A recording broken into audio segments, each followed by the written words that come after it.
Bienvenue sur le podcast Délai, le point de rencontre où experts et passionnés se retrouvent pour explorer les territoires du software asset management, du cloud et des achats IT. Prêts à devenir des maîtres en la matière? Gardez l'oreille tendue et laissez-vous guider dans cet univers fascinant. Bonjour à tous, 13e épisode du podcast Délai, les achats logiciels. Donc aujourd'hui on va parler de l'année 2025 et des projections 2026 et j'ai le plaisir d'accueillir Benoît Plaine. Benoît, bienvenue. Bonjour à tous, Benoît Plaine, donc je suis directeur des opérations chez Elé, je travaille chez Elé depuis une quinzaine d'années maintenant, et à la fois sur les sujets de software asset management et de performance achat, négociation avec nos amis les éditeurs.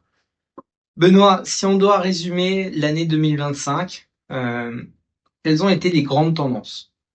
Alors, on a constaté, là, en travaillant au quotidien avec nos clients, que ce soit sur les missions SAM, les missions performance achat, les deux sont toujours liés, on voit des bundles de produits éditeurs qui sont de plus en plus importants, de plus en plus riches, dans lesquels ils ont rajouté un grand nombre de nouvelles fonctionnalités, de nouveaux modules, de nouveaux plugins, enfin le vocabulaire qu'on veut. En tout cas, les packages grossissent. L'impact, c'est qu'évidemment, les prix sont à la hausse également. Donc, en gros, on paye plus cher pour plus de fonctionnalités. Le vrai sujet étant toujours de se dire, mais quel est mon usage réel? Quel est mon besoin? Est-ce que j'ai... Et mon ROI. Et mon ROI à la fin, lorsque je paye en plus pour les fonctionnalités en plus. Il y a des études à faire qui peuvent être intéressantes à un moment en se disant, OK, je paye plus cher, j'ai des fonctionnalités additionnelles. Est-ce que ça me permet de décommissionner des produits concurrents? Donc, on rentre dans une logique. Et à quelle échéance? Et à quelle échéance? Et là, effectivement, je peux avoir un ROI et je peux commencer à faire mes calculs. Voilà. Et donc, ça, dans ce cas-là, c'est des win-back, mais il faut le présenter en tant que tel dans l'échange avec l'éditeur, que c'est un win-back parce que je vais décommissionner un autre éditeur sur mon système d'information. C'est juste le ROI qui est calcul. L'éditeur, je le prends en tant que tel et j'y crois ou je dois me méfier? Bon, je crois qu'on connaît la réponse. On refait évidemment l'ensemble des calculs. On prend en compte l'intégralité des coûts de transformation, les coûts de changement, les coûts de formation, les coûts d'admin 6, les coûts parfois réseau. Enfin voilà, il y a une montagne de coûts à prendre en compte lors d'une transformation et d'un changement. Il faut quand même pas trop les rater si on va avoir un calcul en tout cas de ROI qui tienne à peu près la route, quoi. Voilà. Voilà, donc dans les grandes tendances, on a vu ces tendances-là. On a vu des tendances également de changements contractuels, c'est-à-dire qu'on a des éditeurs qui nous présentent de plus en plus fréquemment des contrats plus petits, plus simples, moins de pages, quelques liens web encore qu'on n'aime pas trop, qui prônent une certaine simplicité dans la relation contractuelle. Et puis en réalité, on s'aperçoit qu'on avait un grand nombre d'avantages historiques qui étaient négociés, qui étaient précisés, qui étaient clarifiés, et puis qui disparaissent complètement, qui sont fondus dans ces nouveaux modes contractuels. Donc, c'est une tendance. Plus simple n'est pas plus protecteur. Exactement. Ce qui est plus simple n'est pas plus protecteur. Alors c'est vrai que c'est plus simple parce qu'on n'empile pas des coûts de contrats historiques ou autres, mais à la fin, cet empilement de contrats historiques, il était plus protecteur comme d'habitude pour nos clients. Donc on parle de protection de prix sur des prix bloqués sur plusieurs années, sur des taux de change aussi qui ne varient pas chaque mois. Sur sur le droit applicable, ce qui est assez extrêmement important. On a parlé lors du précédent podcast avec Maître Dib. Voilà. Donc ça peut être aussi sur des clauses d'audit qui sont nouvellement formées en tout cas dans le contrat avec l'obligation de passer des outils, des scripts. Voilà, on l'a vu chez certains éditeurs alors qu'avant on ne l'avait pas. Donc ça fait partie des éléments d'attention qu'on doit avoir. Voilà, donc ça fait partie en tout cas des grands changements qu'on a vus en 2025. Évidemment, l'augmentation, je reviens un peu sur ce qu'on disait, l'augmentation des bundles, l'augmentation des prix, c'est souvent drivé par l'IA qui est mise en avant systématiquement. Et l'éditeur vend en tout cas, parfois au business case, en disant vous payez un peu plus cher parce qu'il y a de l'IA, mais vous allez tellement gagner en productivité derrière, au quotidien. En réalité, c'est une offre de valeur, vous allez faire des économies absolument formidables. Est-ce qu'il y a d'autres tendances sur lesquelles tu souhaitais revenir? Bon, les principales sont là, de toute façon, c'est ce qu'on a tous vécu. En 2025, comment on revient un peu sur l'évolution du contexte économique, de l'environnement concurrentiel? Comment ça a impacté les négociations des clients et aussi leur budget? Il y a, comme d'habitude, les nouveaux sujets qui sont sur la table permettent d'avoir une mise en concurrence et donc on commence à avoir des discussions qui peuvent être intéressantes. Les nouveaux sujets, c'est principalement l'IA. Donc évidemment, là-dessus, on a mis de réflexions et nos clients ont mis de réflexions autour de ces sujets-là. que ça soit est-ce que je prends de l'IA vertical par vertical? Est-ce que je prends l'IA d'un éditeur de RP? Est-ce que je prends l'IA d'un éditeur de CRM? Est-ce que je prends l'IA de mon fournisseur de digital workplace? Voilà. Ou est-ce que je prends quelque chose de générique, en fait, qui après va être appliqué à tout? Peut-être moins intégré. Et certainement moins intégré dans tous les cas. Voilà. Ça, en tout cas, il y a encore de la concurrence là-dessus. Les autres sujets, bah, évidemment, ça bouge pas. On a des éditeurs qui ont des positions encore bien assises, très dures. Ils savent très bien que le coût du changement, la complexité du changement fera qu'il n'y aura pas de changement si on s'y est pas pris en avance. Donc, ils assoient de plus en plus, je trouve, leur position dans les échanges. Et ils n'hésitent pas non plus à avoir des postures vis-à-vis des clients qu'on n'a encore jamais vues. On a vu des menaces de coupure. On a dit, votre logiciel là qui est en souscription, vous le renouvelez 7 ans, et sinon, bah, vous savez, là on est vendredi soir, moi je pars en week-end, et puis ça va couper pendant le week-end, parce que on changera de trimestre pendant le week-end, et puis ça sera terminé. Donc on a vu cette posture-là, en tout cas, dans le contexte des relations éditeurs qui est de plus en plus difficile. Sur aussi la durée des contrats, est-ce qu'on arrive à faire des contrats de plus de 3 ans? C'est très dur. C'est-à-dire que, évidemment, le schéma éditeur est le suivant. Les prix augmentent de façon très régulière avec des augmentations à deux chiffres pour les raisons qu'on a évoquées, d'enrichissement des packages. Il est évident que des prix qui sont bloqués ou dans lesquels on a négocié des augmentations faibles des années 4, 5, voire plus, en fait, ces schémas-là n'intéressent absolument pas les éditeurs. C'est normal, ils ont plutôt intérêt à ce qu'on ait des contrats courts pour que assez rapidement on soit capable de présenter une nouvelle offre de prix avec des fonctionnalités, avec des nouvelles fonctionnalités en plus, etc. Donc en fait, c'est très dur d'avoir des contrats longs. On est plutôt sur des contrats courts aujourd'hui. 3 ans, c'est devenu la norme. 3 plus 1, c'est déjà très bien. 3 plus 1 plus 1, c'est exceptionnel. Et puis au-delà, soit on a des sommes énormes à dépenser sur lesquelles on peut se committer et on est capable de faire des engagements très très longs. Mais honnêtement, on en voit. Ça doit exister, hein, mais on voit pas tout. Mais on en voit très très peu. Donc, on a fait l'acte d'achat, mais on voit qu'il y a des évolutions aussi dans la gestion contractuelle de ces contrats complexes, de ces contrats avec les cloud providers ou les méga vendors. Qu'est-ce qu'on peut dire sur 2025? Quelles fonctions on a vu aussi apparaître ou vraiment se dissocier pour bien gérer nos contrats et nos relations avec les grands éditeurs? Le constat qu'on a eu en 2025, c'était d'avoir des acteurs en face de nous, notamment dans les équipes achats et dans les équipes IT, d'avoir des gens de plus en plus aguerris et professionnels sur les sujets de la bonne maîtrise, en tout cas des contrats éditeurs, des politiques éditeurs et des comportements commerciaux. Donc on a vu des personnes de plus en plus aguerries sur ces sujets, et notamment une division des fonctions avec chacun dans son rôle. Chacun est dans son couloir, mais ça marche extrêmement bien quand ils travaillent tous ensemble. C'est le vendor manager, le contract manager, l'acheteur, le prescripteur, je dis prescripteur au sens large, hein, celui qui est l'expert, on va dire, des technologies en interne, et évidemment le software asset manager. Et quand toute cette équipe-là, elle se met à travailler de concert, qu'elle est bien coordonnée, on arrive quand même à faire bouger les lignes dans la relation avec l'éditeur. On reprend le contrôle. Il y a une notion quand même d'essayer de reprendre le contrôle à travers ces sujets. Donc on élargit la core team. Bien sûr. On élargit la communication aussi.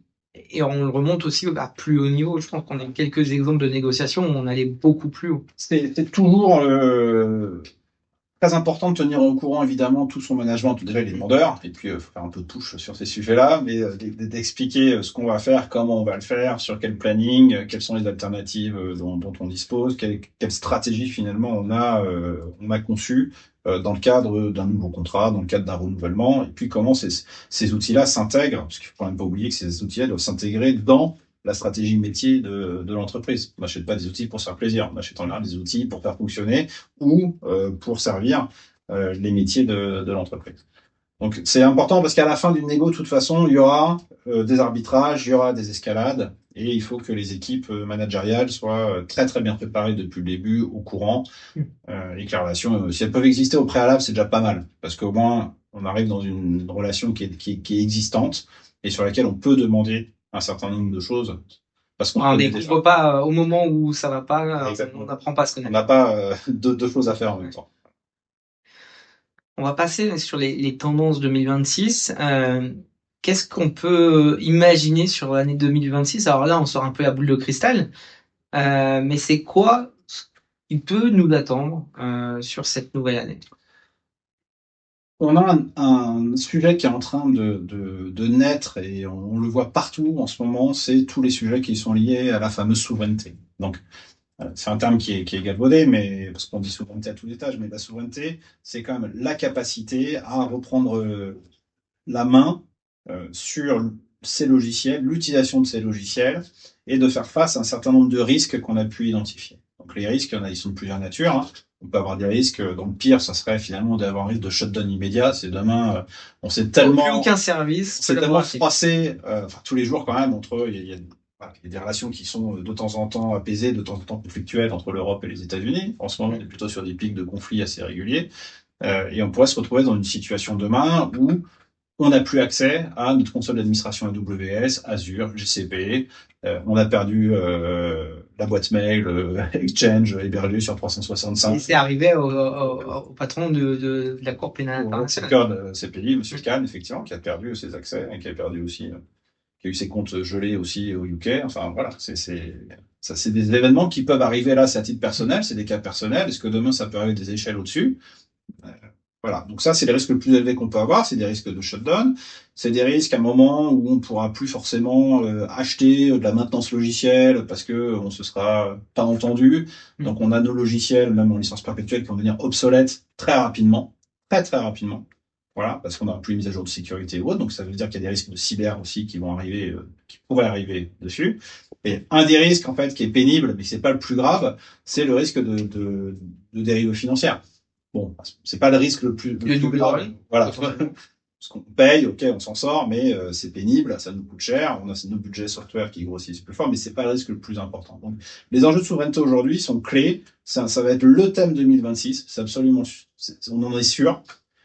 C'est drivé beaucoup par le secteur public. Le secteur public est très moteur sur les enjeux de souveraineté. Ils ont des obligations. Il y a une OSREN qui a été votée, qui leur impose en tout cas un certain nombre de critères dans le choix de leurs fournisseurs pour assurer la souveraineté justement des données et des applications. Voilà, les décrets d'application sont pas encore tous parus, mais tout le monde se met quand même en ordre de marche sur ces. Il y a un indice aussi, l'indice IRN, est-ce que tu peux nous en parler un petit peu? L'indice IRN, c'est l'indice de résilience numérique. Et ça, c'est un sujet achat ou c'est un sujet où? Qu'est-ce que je dois en faire de ça? Ça, c'est un sujet de direction générale. Ok, donc c'est quoi ce fameux indice? C'est un indice qui permet de comprendre quel est son niveau de dépendance au niveau de son système d'information vis-à-vis de fournisseurs non français ou non européens. Donc c'est un indice qui permet de comprendre où sont situées mes données, sur quelle juridiction, comment on les exploite, est-ce qu'il y a des alternatives qui existent, est-ce que je peux les mettre rapidement en œuvre, voilà, avec des critères quantitatifs, des critères qualitatifs. Voilà. Donc c'est un indice qui a été, c'est hyper sérieux et ça va devenir une norme, je pense, en 2026, cet indice de résilience numérique qui permet d'évaluer son niveau de risque. Et évidemment, derrière, quand on a évalué le niveau de risque, qu'est-ce qu'on fait? On va chercher des alternatives et puis on va chercher à dire combien coûte la mise en œuvre de ces alternatives, sur quel délai et est-ce qu'elles sont faisables. Donc les achats et SAM doivent être partie prenante. Les achats et SAM sont évidemment partie prenante de toute cette démarche-là. Et c'est souvent une direction générale alertée qui vient dire à la DSI et à tous, au fait, on en est où? Parce que, ok, tout le monde a une résistance au changement. On n'a pas envie de changer pour mettre un LibreOffice à la place d'un MS Office. On est tous d'accord là-dessus. Voilà, mais là c'est un exemple qui est caricatural. Mais il faut quand même se poser la question, réfléchir et savoir s'il n'y a pas des ensembles, des sous-ensembles, des briques sur lesquelles on serait en mesure d'effectuer une rotation de solutions pour prendre des solutions éditeurs, on va dire souverains, que ce soit français ou européens. Et en fait, elles existent. Ces solutions, elles existent. C'est peut-être moins performant. Elles sont moins connues. Mais le premier frein, c'est la résistance au changement de chaque acteur de l'entreprise. Voilà. Alors, ce sera plus facile d'accuser la solution logicielle, mais le premier frein, c'est l'acteur dans l'entreprise. Comme toujours, on aura des enjeux budgétaires. Je rappelle que la tendance moyenne, c'est entre 12 et 14% d'augmentation annuelle par an sur les grands éditeurs. Pour 2026, c'est quoi encore de la boule de cristal et quel poste risque le plus d'augmenter et pourquoi? L'activité pour 2026, on la voit comme toujours les enjeux de digital workplace. La digital workplace, on sait très bien qu'il va y avoir, ça représente de façon assez symbolique tout ce qu'on s'est dit depuis le début de notre échange. C'est-à-dire que ça cristallise tout. Donc dessus, on a de la bundleisation, on a des augmentations de prix, on a de l'ajout d'IA à tous les étages. Bon, voilà, aujourd'hui, les acteurs sont connus dessus et ils jouent exactement cette carte-là. Donc ça, Digital Workplace, on est absolument sûr que ça va être un des gros enjeux d'augmentation de coûts cette année. Voilà, ça c'est sûr. On a également les enjeux liés à l'ERP. On voit beaucoup de négociations pour passer sur, par exemple, du RISE. Ça va continuer cette année, c'est absolument sûr. La transformation, elle est en cours. On a vu beaucoup d'acteurs basculer en 2025. Il y en aura forcément encore d'autres qui vont basculer en 2026. Il n'y a pas tellement d'enjeux de souveraineté quand on parle de ça, puisque l'éditeur sauf si tu prends européen, allemand. Un cloud provider qui héberge tes données sur Azure. Et il va falloir bien réfléchir. Voilà. Donc, dans tout cet enjeu de souveraineté, dans les tendances dont on parlait, il faudra regarder chaque étape. Est-ce qu'on n'est pas en train de se mentir? Parce que, OK, on est tous fiers d'avoir pris un éditeur européen, et puis derrière, on va héberger tout sur un cloud provider US. Bon, réfléchissons. Et SAP a emboîté le pas l'année dernière, ils ont mis 20 milliards pour créer un cloud. Tout à fait. Voilà. Bon, après, opérationnel. La promesse, entre l'annonce, la promesse, etc., il peut y avoir 2-3 délais. Voilà, donc ça fait partie des grands enjeux de cette année. En tout cas, la Digital Workplace, la partie ERP, on est sûr qu'il y aura des enjeux très importants là-dessus. Il y aura des enjeux très forts autour de tous les cloud providers, parce que ça va continuer. La croissance, elle est très importante des cloud providers. C'est un marché qui a une croissance annuelle, il y a 2 chiffres depuis des années. Et l'ordre de 100 milliards par trimestre. C'est à peu près ça. Ça veut dire qu'on a aussi dans l'organisation interne les FinOps qui vont prendre de plus en plus de poids dans l'entreprise, parce qu'ils vont être en mesure, et ils doivent être en mesure, finalement, de piloter correctement, et ils le font déjà très bien, la dépense cloud. Voilà, et d'être capable de l'expliquer, de la monitorer, de la corriger, de trouver des alternatives. Voilà, de réduire aussi la dépendance avec des stratégies multi-cloud. Voilà, donc ça va faire partie des grandes tendances, en tout cas, de l'année 2026. Et puis, on va continuer à avoir, de façon très surprenante, mais des audits. Et les achats doivent être aussi impliqués, je pense, autant que le SAM, dans la bonne gestion d'un audit. C'est souvent ce on appelait historiquement ça des patent trolls, c'est-à-dire des entreprises qui viennent acheter des fonds de catalogue de logiciels dont plus personne ne veut. Parfois qui étaient gratuits aussi. Parfois. En partie. Voilà. Mais, et qui, une fois cette acquisition réalisée, ne vivent que de l'audit. Donc c'est 100% du chiffre d'affaires, en fait, ou 99% du chiffre d'affaires, c'est de l'audit. C'est lié à l'achat de licence suite à audit, parce que de toute façon, il n'y a plus d'innovation, ce sont des vieux systèmes, plus personne n'en veut, c'est en train de décommissionner petit à petit, etc. Donc, dans le passé, il y avait une histoire comme ça, qu'un éditeur qui s'appelait SCO, qui avait fait la spécialité de faire des audits. C'est une bonne relation partenariale. Voilà, exactement. Et aujourd'hui, il y en a, je vais pas les citer, mais il y en a certains aujourd'hui qui se comportent exactement selon ce schéma-là. Voilà. Donc, il faudra continuer à lutter de façon très très dure avec ces gens-là, puisqu'il y aura évidemment aucune bonne foi dans les échanges. C'est la seule source de revenus pour eux. Donc, faudra être très très dur cadrer très fort les relations. Cadrer très très fort dès le début. Et d'ailleurs, je vais sur le podcast 14, je vais interviewer Cindy sur toute cette thématique-là. Il y a un point que tu n'as pas évoqué, Benoît. Alors, ça va se faire sourire certains peut-être, mais est-ce que tu peux nous parler des femmes? Bien sûr. Mais même au lieu de parler des femmes, je vais parler du femme. Et du FAM, parce que FAM, en fait, ça veut dire Font Asset Management. Exactement. Et donc, c'est la bonne gestion des polices de caractère. Donc, on a découvert, en tout cas, cette discipline depuis plusieurs années avec des éditeurs de police de caractère. Donc, c'est la façon dont, l'écriture, la police est utilisée dans vos documents. Et ces éditeurs de police de caractère font des audits sur la base de ce qu'ils ont pu détecter en termes d'usage de police de caractère sous licence qui peuvent être faites dans une entreprise. Alors, ça peut être fait à travers plusieurs vecteurs. Ça peut être une campagne marketing, une campagne publicitaire, et vous êtes une police de caractère, et puis il s'en est rendu compte, il a eu une alerte, et dans ce cas-là, vous n'avez pas payé la licence liée à la police de caractère. En fonction du nombre de vues, du nombre d'affichages, etc., vous allez payer. Ça peut être une police de caractère utilisée sur un site web. Donc, votre site web utilise des polices de caractère qui n'ont pas été payées. Vous aviez confié ça à une agence publicitaire ou une agence qui n'a pas acheté la police, qui n'avait pas acheté la police, qui a fait le dev comme ça, qui vous a donné, vous n'avez pas vérifié. Et hop, qui n'est pas solvable. Qui non plus n'est pas solvable. Vous allez en prendre la responsabilité à la fin. et vous allez devoir négocier et payer suite à l'audit quelque chose auprès de l'éditeur de la police de caractère. Voilà. On a même vu, en fait, c'est la réalité, ces éditeurs de police de caractère venir télécharger éventuellement des applications grand public d'un client qui peut avoir sur les stores, l'Apple Store ou le Google Store, et regarder à l'intérieur de ces applications quelles sont les polices de caractère qui sont utilisées. Et ensuite, ils vont venir estimer combien de downloads il y a eu de ces applications sur les stores, combien il y a eu de pages vues aussi sur votre site web, et à partir de là, établir avec ces hypothèses le nombre de pages vues et donc quel coût pour l'entreprise l'absence de paiement du centre de caractère doit être régulable. Voilà.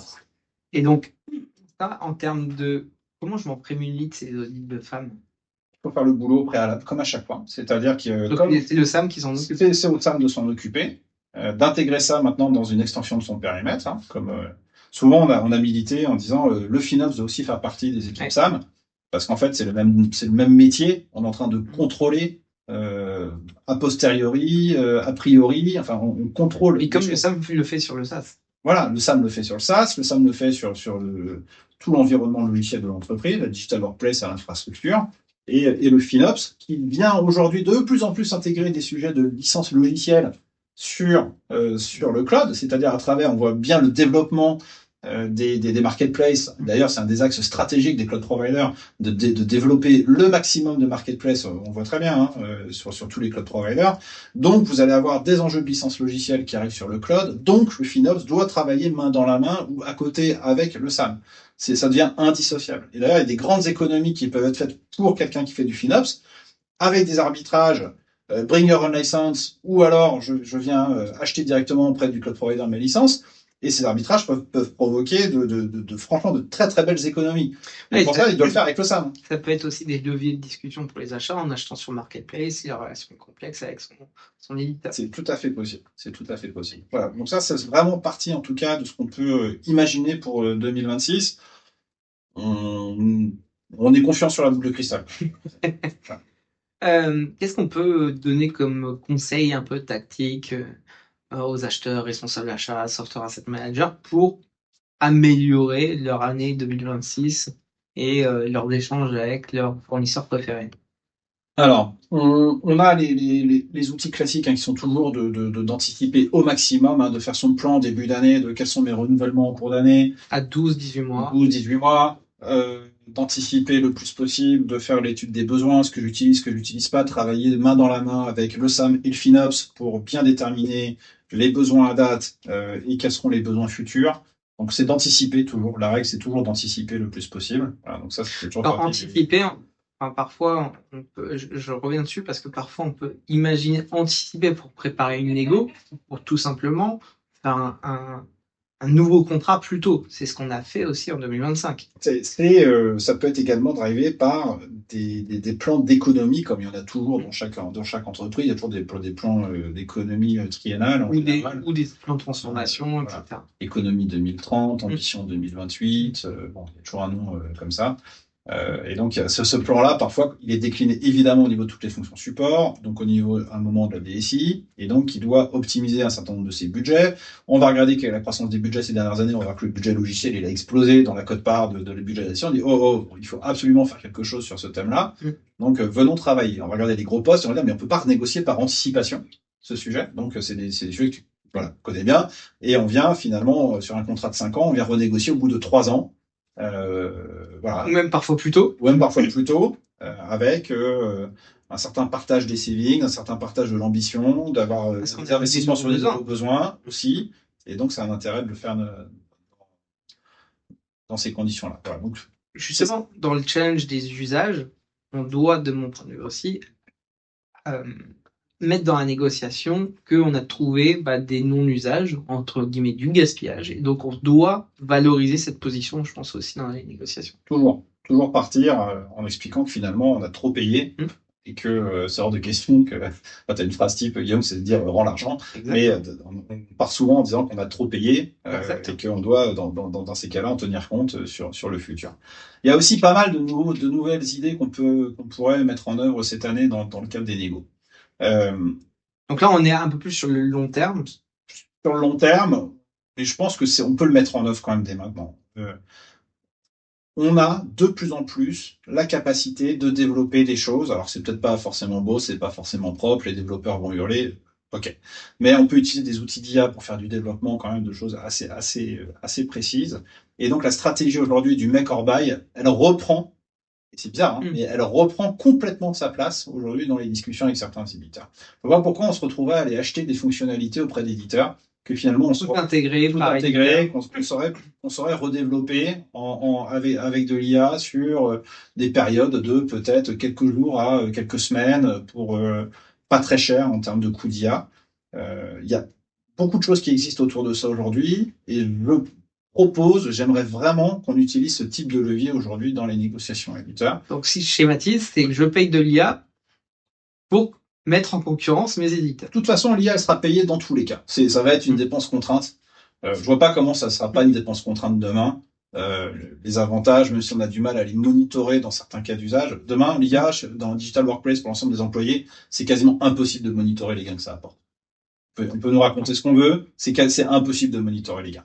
Vous mettez de l'IA demain sur des développeurs, sur du métier ou autre, là, on sait le monitorer. Et on le monitore super bien parce que on va bien voir que le travail il est fait plus rapidement, on va bien voir que le boulot va se déplacer, les développeurs vont plus être dans une logique de contrôle, de vérification, de checker si d'un point de vue sécurité il n'y a pas eu des failles qui ont été introduites de façon maladroite par les IA aujourd'hui, etc. Mais cependant, on doit utiliser ce levier et de dire à un éditeur, écoutez, c'est bien votre truc, mais pourquoi je vous l'achèterais en fait? Moi, j'ai regardé là avec mes équipes internes, et en fait, en 4 jours, avec l'IA, ils m'ont redéveloppé quelque chose qui fait les mêmes fonctionnalités en fait que ce que vous voulez me vendre.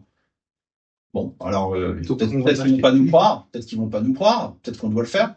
Vraiment, peut-être que ça vaut le coup de dépenser un petit peu d'argent en amont là-dessus pour montrer la faisabilité de la chose. Ça crédibilise des alternatives. Mais ça va se faire. Enfin, c'est notre Satya Nadella qui a dit SaaS is dead. Oui.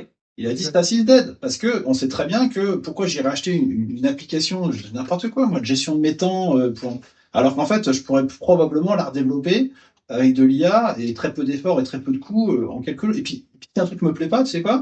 Je vais lui dire à l'IA de changer la fonctionnalité, puis en fait, elle va me l'intégrer tout de suite pour à la fin obtenir quelque chose sur mesure, ce que je veux. Donc, en plus, alors que de l'autre côté, je devrais attendre la prochaine release qui sortira dans 6 mois, et qu'on me demandera de payer encore plus pour accéder à la prochaine release. Ça m'intéresse plus, en fait, de faire ça. Donc, travaillons ces phases-là, mettons en challenge les éditeurs là-dessus, mettons en avant qu'on sait le faire par nous-mêmes aujourd'hui, que c'est plus un frein, et que cette fameuse IA, en fait, ça devient leur première menace. Et puis, voyons comment ça réagit.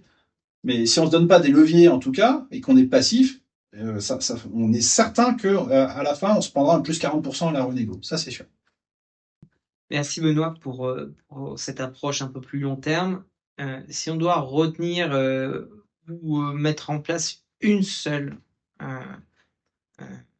recommandation pour l'année 2026, quelle serait-elle? Ça serait de bien structurer tout le travail en interne avec les acteurs, les bons acteurs et les sachants, en étant chacun dans son rôle et avec un pilote dans l'avion. Donc les acteurs, on les a cités, mais je les redis pour que ça soit clair pour tout le monde. C'est le vendor manager, le contract manager, l'acheteur, le software asset manager, le FinOps, la finance en général, parce que c'est très important d'avoir aussi les guidelines de la finance pour pas faire de bêtises dans les choix, et tout le management. Le légal, etc. Le légal, bien entendu, qui doit être dedans dès le début, bien sûr. Hein. Enfin, il y a des gens qui doivent être informés, en tout cas, dès le début, pour pouvoir agir très vite au moment où il faut agir à la fin. Et donc, c'est la constitution de ces équipes cœur, comme tu les appelles, ces équipes types qui doivent se réunir régulièrement, qui doivent faire des points, qui doivent partager les avancements, partager les idées, les difficultés. Jusqu'au top management. Et c'est cet alignement qui fait que ça va fonctionner. Quand on saura avec chacun des acteurs ce qu'il apporte, on va être capable de dire exactement ce qu'on utilise, ce dont on a besoin, quels sont les objectifs financiers. Cette année, je dois dépenser plus de CAPEX. Cette année, c'est plus de l'OPEX, etc. Qu'on saura nos consommations cloud, qu'on aura fait des choix make or buy, qu'on aura dit j'arrête le SaaS, ou alors j'ai une politique très marketplace chez les cloud providers. Quand on aura défini l'ensemble de ces éléments-là, on sera hyper solide et hyper fort pour aller dans les discussions avec les éditeurs. On aura écrit une stratégie, on saura comment il fonctionne, on saura ce qu'on veut, et puis on aura probablement construit aussi des alternatives. Alors dans les alternatives qu'on construit, si on sait en trouver une ou deux, souveraine, c'est pas mal non plus, parce que ça fait aussi un argument dans la négociation avec l'éditeur. Et ça introduit un double sourcing. Et ça introduit un double sourcing, ça introduit de la menace, de l'incertitude en tout cas chez l'éditeur.